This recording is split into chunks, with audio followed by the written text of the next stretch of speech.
Jadi eh, pemasaran global atau pemasaran internasional. Nah, jadi teman-teman sekalian di dalam pemasaran internasional hari ini kita akan belajar bagaimana memahami perkembangan ekonomi dunia setelah masa sekarang. Ya. Mengetahui dampak dari globalisasi pada disiplin pemasaran, belajar tentang saling ketergantungan antara arah manajemen dengan hasil kegiatan pemasaran, dan juga memahami faktor-faktor yang mendukung atau menghambat aktivitas pemasaran internasional. Semoga cukup waktunya. Jadi sebelum kita membahas tentang pemasaran internasional, saya ingin membahas tentang pemasaran. Ya. Jadi pemasaran baik online atau offline itu sebenarnya sama saja. Prosesnya sama saja, yaitu adalah proses memusatkan sumber daya dan sasaran hasil dari suatu organisasi pada peluang lingkungan dan kebutuhan. Ya. Kalau dalam bahasa manusianya itu adalah kumpulan dari konsep, alat, teori, kebiasaan, prosedur, dan pengalaman. Ya. Jadi pemasaran itu bukan hanya semacam promosi. Ya. Promosi, jualan, branding, positioning itu adalah bagian dari pemasaran. Jadi ketika kita bilang pemasaran itu bukan hanya tentang penjualan. Ya, jadi pemasaran dan penjualan itu beda. Selling dan marketing itu berbeda. Selling itu adalah bagian kecil dari marketing itu sendiri. Ya. Jadi pemasaran itu adalah sebuah disiplin ilmu yang bersifat universal. Ya, pelaksanaannya bervariasi dari negara ke negara lain. Jadi ketika kita berbicara tentang suatu daerah, katakan daerah Surabaya dengan daerah Nganjuk, contohnya seperti itu. Untuk budayanya, untuk kebiasaannya, untuk bahasanya, untuk cara penyampaiannya itu pun akan berbeda. Ya, ketika kita bicara tentang orang Surabaya dengan orang Nganjuk itu pun juga akan berbeda budayanya, kebiasaannya, pemasarannya pun juga akan berbeda. Ya. Apalagi kalau berbicara tentang masalah negara, itu pun juga akan sangat berbeda sekali. Ya, itu. Nah, ketika kita flashback di pemasaran di tahun 1950-an, ya, mereka berpikir bagaimana cara menciptakan suatu produk. Ya. Bagaimana produknya itu bisa enak, bisa bermanfaat, bagus untuk dikonsumsi, dan lain sebagainya. Ya, itu mereka berfokus pada 50-an. Jadi ketika teman-teman mau berbisnis, itu memasarkannya hanya berfokus pada produk saja, itu itu sudah dilakukan di tahun 50-an. Ya. Baru di tahun 60-an, ya, itu mereka memusatkan pada orientasi pelanggan atau konsumen. Ya.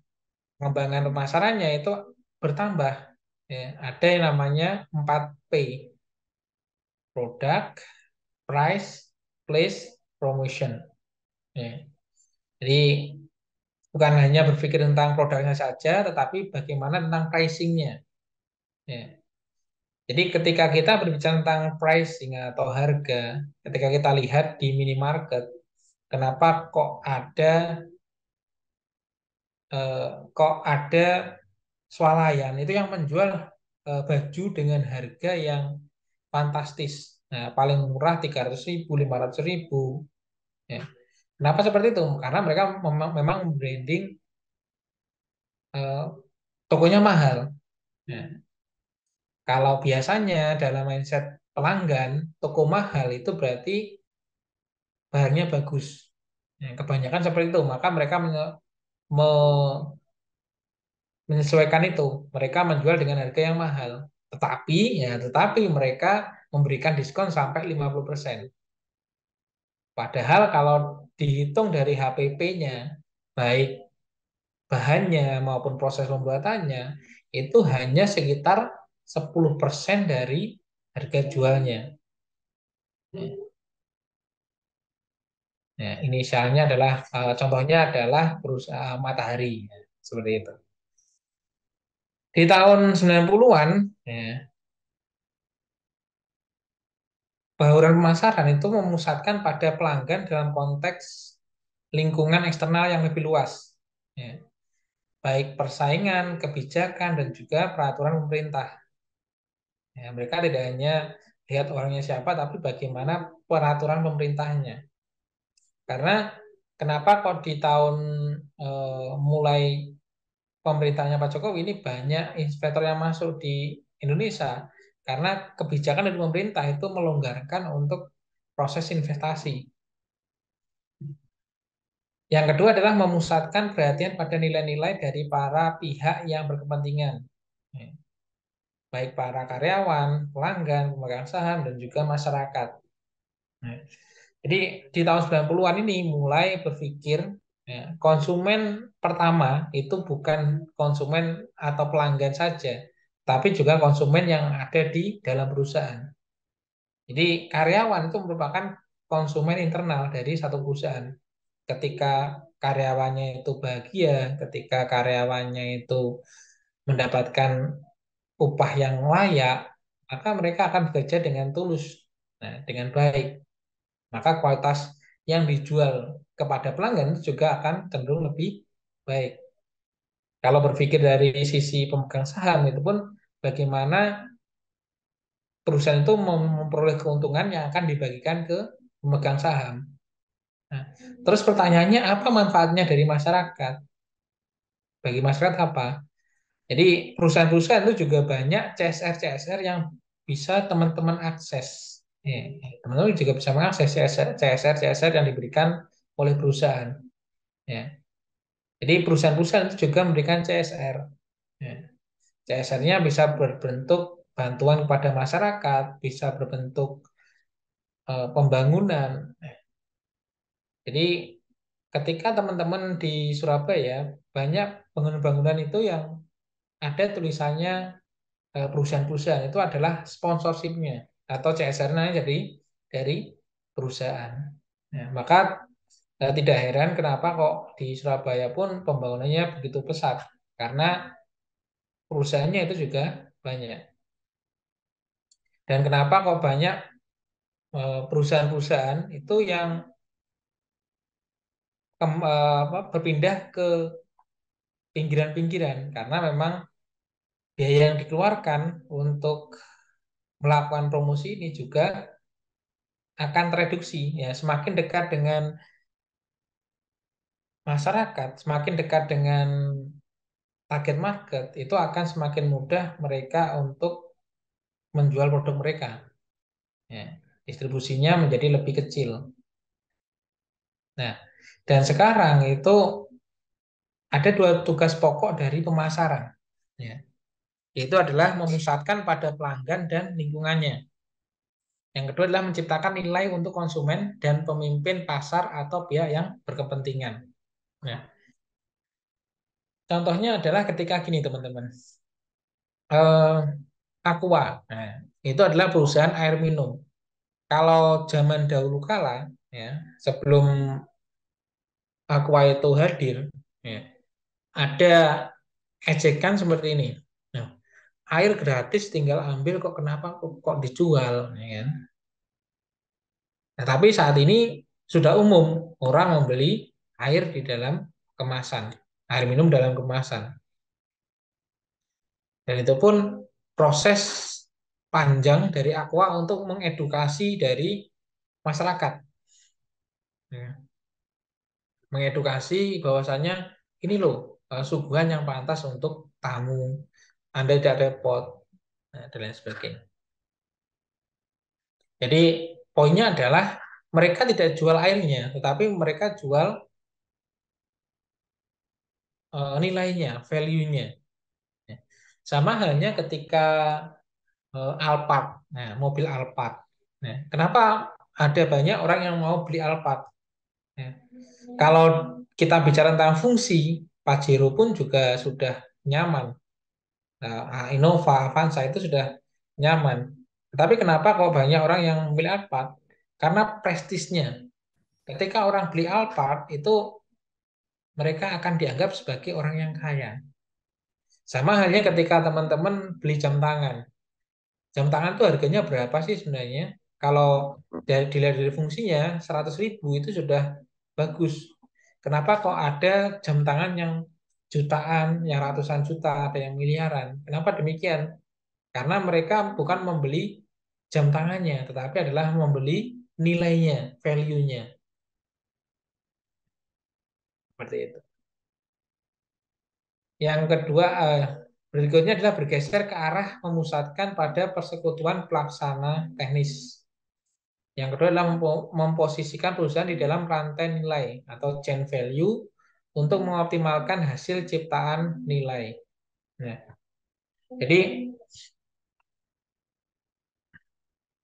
perusahaan itu sebagai trade center, nah, sebagai pusat perhatian atau pusat nilai dari customer. Ya. Jadi bandingkan ketika kita memakai barang-barang branded dengan ketika kita memakai barang-barang biasa. Nah, itu pun juga akan lebih apa ya, lebih wah ya. Dipandang oleh orang lain pun juga lebih wah. Oh, untuk pakaiannya, bajunya, untuk tasnya, untuk sepatunya itu branded semua loh. Wah, kita merasakan kebahagiaan. Nah, kita merasakan kebanggaan. Ya. Keuntungan adalah ukuran sukses, bukan merupakan akhir dengan sendirinya. Ya. Jadi keuntungan itu bukan merupakan eh, akhir dari sebuah pemasaran, tetapi itu adalah sebuah ukuran sukses. Nah, ketika kita mencapai target di bulan pertama, itu pun akan dinaikkan ke bulan kedua, bulan ketiga, dan bulan selanjutnya. Nah, itu bukan sebuah akhir, tapi bagaimana tetap akan memperbesar atau menambah penjualan. Nah, seperti itu. Jadi konsepnya adalah di pemasaran saat ini kita bukan hanya menjual barangnya saja, tetapi bagaimana kita mengcreate ya, atau menciptakan atau memposisikan perusahaan itu sebagai kebanggaan. Nah, contoh yang eh, bagus tetapi juga kurang bagus sebenarnya. Contohnya adalah rokok. Nah, coba kita lihat iklan-iklan rokok. Nah, kenapa kok banyak iklan rokok itu yang di dalam iklannya itu tidak ada orang yang merokok? Karena memang dilarang di TV kan. Tetapi bukan itu sebenarnya. Jadi ketika kita lihat iklan-iklannya itu unik-unik. Memposisikan diri ketika Anda mengkonsumsi rokok ini, Anda akan merasa seperti keren. Ya. Sama seperti My Thrift, My Adventure. Nah, jadi seperti Anda akan kelihatan laki banget. Padahal ketika kita pikirkan bahwasanya rokok itu pun tidak berpengaruh baik terhadap tubuh kita, ya kan? Contohnya seperti itu. Itu adalah konsep pemasaran yang eh, baik, bisa bisa dicontoh untuk bisnis bisnis teman-teman. Ya. Tapi ya konteksnya seperti itu.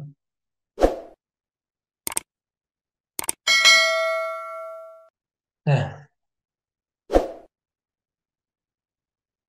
jadi ada tiga konsep di dalam ada tiga prinsip dalam pemasaran.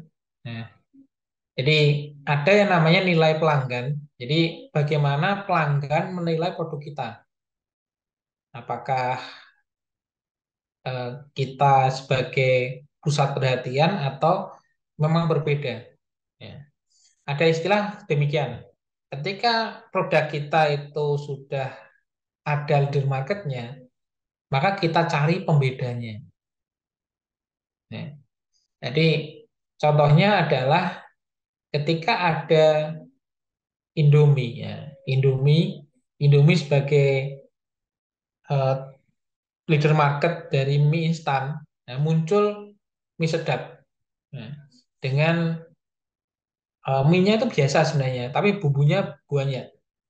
Nah, Apakah lebih bagus? Belum tentu. Tetapi dia berbeda. Dia memiliki pembeda sendiri. Ya. Jadi jika teman-teman tidak bisa menjadi lebih baik, eh, lebih baik teman-teman menjadi beda. Nah, jadi sama halnya perumpamaannya adalah ketika kita berjalan sama-sama berbaris dengan langkah yang sama, kita nggak akan terlihat. Tetapi ketika kita menggunakan baju yang berbeda dari seperti umumnya, maka kita akan lebih terlihat. Jadi kenapa kok banyak artis-artis yang dalam tanda kutip itu adalah memiliki masalah-masalah seperti itu. Itu biasanya disetting. Untuk apa? Agar mereka jauh lebih terkenal. Ya, sama hanya seperti bisnis. Seperti bisnis itu kita mencari perbedaan atau diferensiasi dari produk leader market. Karena apa? Karena ketika kita berbeda, kita akan memiliki posisi yang berbeda dengan leader market. Ya. Sama halnya seperti handphone. Ya. iPhone dan juga merek merek yang lain. Kenapa iPhone itu cenderung lebih mahal daripada produk HP yang lain? Karena mereka memiliki, ya, dalam tanda kutip adalah memiliki fitur yang berbeda, ya, OS yang berbeda, yang dijamin tidak ada virusnya dan lain sebagainya, perangkatnya juga berbeda. Ya, mereka memiliki perbedaan masing-masing. Dan ya kan, dan iPhone itu adalah eh, market share-nya itu lebih besar daripada perusahaan-perusahaan yang lain. Meskipun dia kelihatan mahal, tapi market share-nya lebih banyak. Karena mereka mereka berbeda dengan yang lain. Seperti itu.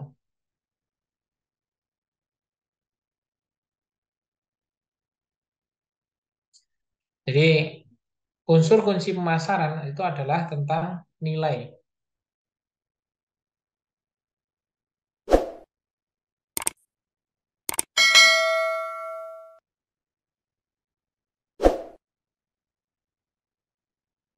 Tentang nilai.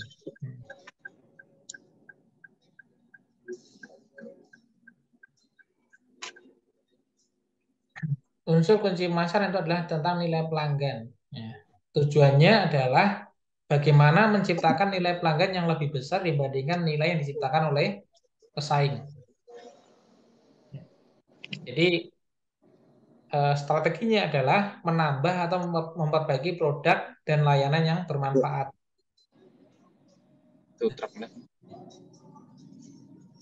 Jadi contohnya adalah eh, mie sedap tadi, ya, Indomie dan mie sedap.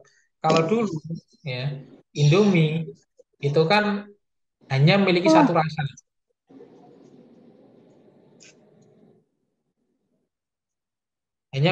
rasa, tetapi ketika datang mie sedap itu dengan berbagai rasa, ya, berbagai rasa, maka mereka memiliki positioning sendiri, memiliki pembeda sendiri.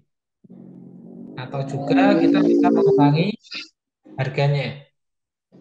Jadi kita lebih murah daripada produk yang lain. Nah, itu pun juga bisa. Tapi ini beresiko.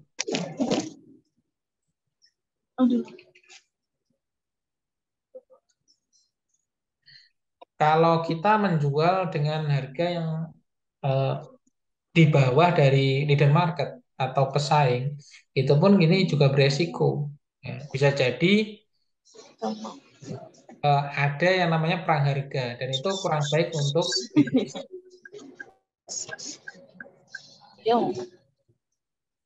Yang ketiga adalah menggabungkan dua elemen di atas, yaitu menambah atau memperbaiki produk dan juga mengurangi harga. Ya. Poinnya adalah di dalam nilai ini manfaat yang diharapkan itu dikurangi biaya yang diharapkan dibagi dengan harga.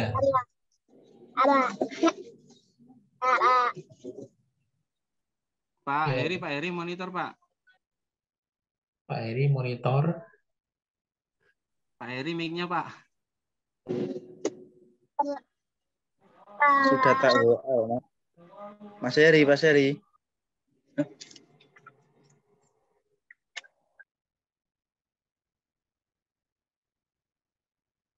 Udah. Oke. Jadi eh, poinnya seperti ini teman-teman. P sama dengan manfaat yang diharapkan itu dikurangi dengan biaya yang diharapkan dibagi dengan harga. Jadi poinnya adalah ketika manfaat yang diharapkan itu lebih eh, manfaat yang didapatkan itu lebih besar daripada biaya yang dikeluarkan oleh konsumen itu akan em, terjadi yang namanya value atau nilai. Jadi pernahkah teman-teman itu membeli barang itu yang seharusnya harganya contohnya 100.000, kita hanya beli 50.000 dengan adanya diskon. Nah, maka teman-teman akan merasa puas, akan merasa senang. Oh, saya mendapatkan diskon. Ya, padahal apa? Padahal HPP-nya itu cuma 20.000. Nah, contohnya seperti itu. Contohnya lagi adalah ketika kita bayar mahal dan kita mengharapkan ini pelayanannya bagus. Dan ternyata pelayanannya atau makanannya itu kurang bagus. Maka kita akan merasa kecewa. Ya. Pelanggan itu akan melihat bahwasanya ini kurang worth it. Nah, istilahnya adalah kurang worth it. Seperti itu. Jadi produk itu tidak hanya tentang produknya atau tentang fiturnya saja, tapi adalah bagaimana pelayanan dari perusahaan. Ya, seperti itu. Jadi dimensinya itu bukan hanya berfokus pada produk saja, tetapi tentang keseluruhan. Jadi ketika teman-teman contohnya mau nongkrong nih ke kafe atau rumah makan, nah, teman-teman pasti tidak hanya pengen makan makanan saja, tetapi adalah bagaimana melihat suasananya, bagaimana melihat pelayanannya, bagaimana eh, suasananya dan lain sebagainya. Ya. Di situ kan seperti itu, bukan hanya pengen ngopi, kopi di pinggir pinggir-pinggir atau di angkringan itu sama seperti kopi di Starbucks. Rasanya sama persis. Tetapi kenapa kalau Starbucks bisa menjual lebih mahal? Karena mereka menjual suasana, menjual tempat, menjual merek, menjual brand. Nah, seperti itu. Jadi ketika kita jabarkan itu banyak sekali hal-hal yang eh, orang itu memutuskan untuk membeli produk tersebut. Seperti itu.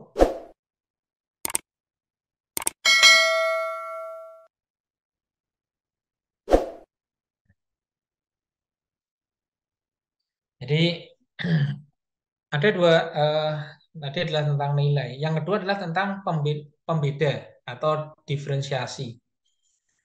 Tujuannya adalah menciptakan keunggulan bersaing melalui perbedaan. Ya. Jadi keunggulan itu bukan hanya tentang lebih baik atau lebih enak, ya, tetapi adalah beda. Sama halnya seperti Karen's Diner, ya. Itu pun pelayanannya juga lebih buruk, ya kan, dibentak-bentak dan lain sebagainya. Tetapi mereka juga ramai tuh, karena mereka berbeda, konsepnya berbeda. Orang ingin makan dengan suasana yang berbeda. Ya. Keunggulan dapat berada di setiap elemen yang ditawarkan perusahaan. Satu cara untuk menembus suatu pasar nasional baru dengan menawarkan suatu produk unggulan pada suatu harga yang lebih murah. Nah, itu pun juga sama seperti itu. Ya. Sama halnya seperti Wings. Ya. Wings menciptakan banyak sikat gigi, banyak pasta gigi. Kenapa kok harganya berbeda-beda? Padahal perusahaannya sama. Kenapa mereknya kok berbeda-beda? Ya. Karena untuk mencari pangsa pasar yang berbeda juga. Sama seperti Alfamart dan Indomaret ya, kan? Yang banyak berjamur di Indonesia, ya kan? Ada orang yang lebih suka ke Alfamart, ada yang lebih suka di Indomaret. Padahal pemiliknya juga menaruh saham di keduanya, ya kan? Itu pun kenapa seperti itu. Yang ketiga adalah pemusatan atau fokus. Ya, tujuannya adalah konsentrasi pada sumber daya dan perhatian. Ya. Kebutuhan untuk menciptakan nilai pelanggan pada keunggulan yang kompetitif. Itu adalah suatu cara bertahan untuk perusahaan kecil dan menengah untuk mencapai posisi yang lebih dominan dalam pasar dunia. Jadi suatu pemusatan yang jelas pada apa yang konsumen butuhkan dan inginkan. Ya. Jadi selain kita menjadi beda, tetapi kita juga harus tahu, ya, harus memahami bahwasanya yang diinginkan pelanggan tuh ini loh. Percuma kita menciptakan barang yang bagus, tetapi tidak ada yang membutuhkan. Ya. Dan itu tidak akan laku dijual di pasaran. Bagaimana caranya agar konsumen mau membeli meskipun mereka nggak butuh? Itu adalah tugas dari eh, pemasaran, dari marketing. Ya. Jadi bagaimana mereka menanamkan dalam benak konsumen itu yang seharusnya tidak perlu menjadi perlu. Nah, itulah adalah tugasnya itu. Jadi ada tiga nilai ini, tiga prinsip ini yang di dalam proses pemasaran saat ini, yaitu adalah kita berfokus pada pelanggan, ya, customer oriented, kita lihat bagaimana kemauan dari konsumen, apa yang dibutuhkan, lalu kita fokus buat produk yang memang benar-benar mereka butuhkan, bukan produk yang terbaik, tetapi adalah produk yang benar-benar mereka butuhkan. Lalu kita jadi pembeda, ya kita ketika kita fokus pada produk, terus kita setting, kita buat produk kita itu berbeda dengan leader market yang sudah ada. Ya. Apakah bisa? Pasti bisa. Ya, itu mungkin teman-teman ada pertanyaan dari sini? Tidak. Oke, kalau tidak ada, itu saja mungkin teman-teman untuk pertemuan kali ini. Ya, semoga bermanfaat. Terima kasih. Saya akhiri cukup sekian. Assalamualaikum warahmatullahi wabarakatuh. Selamat malam teman-teman sekalian. Waalaikumsalam warahmatullahi wabarakatuh. Terima Terima kasih, kasih, Pak. Pak.